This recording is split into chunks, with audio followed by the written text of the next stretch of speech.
નમસ્કાર મિત્રો, મને ઘણા બધાના ફોન આવી રહ્યા છે કે તમે લોક જાગૃતિનું સારું કામ કરી રહ્યા છો વ્યસન મુક્તિની સાથે સાથે. તો મારે આજે દરેક લોકોને એ પણ કહેવાનું છે કે માણસ દુઃખી થતો હોય ને તો એ એની જાતે જ દુઃખી થતો હોય. એના કોઈ એવી કુટેવ હોય છે, અથવા તો કોઈ એને એવા વ્યસનો હોય છે, અથવા એની આદતોને કારણે માણસ મજબૂર હોય છે ને એનાથી દુઃખી થતો હોય. એને ખબર પણ હોય છે કે મારી આદતથી હું પરેશાન છું, હું દુઃખી છું, અને મને આ કાયમ એને વિચાર પણ આવતા હોય પણ એની ઉપર અમલીકરણ ન થતું હોય, એના કારણે મનુષ્ય દુઃખી હોતો હોય. રહી વાત દેખાદેખીની, તો એના વિશે મને બહુ બધા ફોન આવ્યા છે અને કોમેન્ટો પણ વિડીયોની અંદર કરી રહ્યા છે.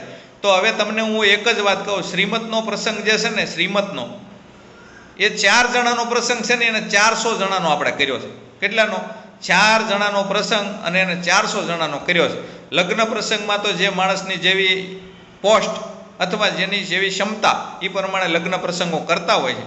પણ અમુક રસમ રિવાજો એવી આપણે જે નથી કામની, પુરાતનની જે હતી આપણે ગામડાઓની, એવું પણ કરી શકો તમે. અહીંયા નથી, એવું નથી કે તમારે આને કર્યું એટલે આ કરવું જ પડે. મારા ગામની અંદર કે મારા સંબંધની અંદર કોઈ પૈસાવાળા હોય તો એણે બધી રસમ રિવાજો કરી અને લગ્નની અંદર 40 થી 45 લાખ રૂપિયા ખર્ચ્યા હોય તો મારે એની વાયદે સડાય નહીં.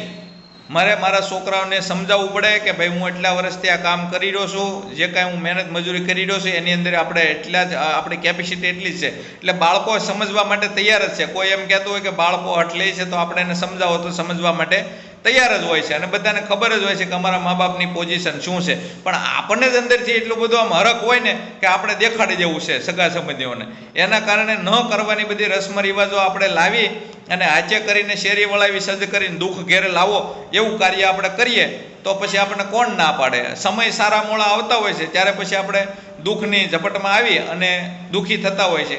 કાલનો જ એક કિસ્સો, માજી એક આવ્યા હતા, પોતે વિધવા હતા, એના પતિનું મૃત્યુ થયું છે ને એક દીકરો છે. હવે ઘણી વખત સંતાનોને સમય ન આપ્યો હોય તો પણ એવી પોઝિશન આવે. સંઘના કારણે, અટાણે સંઘ એવો લોકોને થાય છે બાળકોને, તો સંઘના કારણે વ્યસનમાં સપડાઈ જતા હોય છે.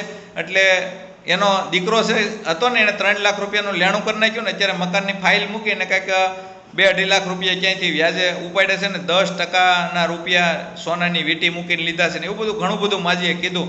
એના કારણે માજીને મંથલી 9,000 રૂપિયાનું જે ભાડું આવતું હતું ને એ ભાડું પણ બંધ થયું છે. વ્યવહાર પ્રસંગે કે હું જતી ક્યાંય ગામડાના 2-4 ધક્કા હોય વર્ષ દરમિયાન તો એમાં પણ હું જતી અને વ્યવહાર પ્રસંગે પણ અત્યારે હવે મારા દીકરાએ મને આવી પોઝિશન ઉપર લાવીને મૂકી દીધી, હું શું કરું? ત્યારે મેં એને કીધું કે ભાઈ તમે તમારા સગા સંબંધીઓને બધાને ભેગા કરીને આનું કાંઈ સોલ્યુશન કરી શકો, એમાં અમે ન પડીએ.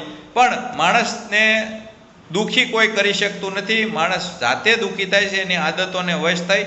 એટલે દરેકે ખાસ જે કાંઈ આપણે નથી કામનું, જે રસમ રિવાજો આપણે નથી કામની, એમાં ક્યારેય પડવું ન જોઈએ. અને દેખાદેખીનો તો બિલકુલ સમય નથી. કોઈની ઘરે 50 ટીવી હોય ને તમારી ઘરે 24 હોય ને તો એ રહેવા દેવું. તમારે નથી તો લેવું હોય તો તમારી કેપેસિટી હોય તો જ લેવી. તમારી પાસે જૂની ગાડી છે ને બીજા નવી લીધી તો એનો મતલબ એવો નથી કે એને નવી લીધી એટલે હાલો આપણે વેચીને નવી લઈ લઈએ. તમારી મારી કેપેસિટી છે ને એ પ્રમાણે બધાને જીવવાનું છે.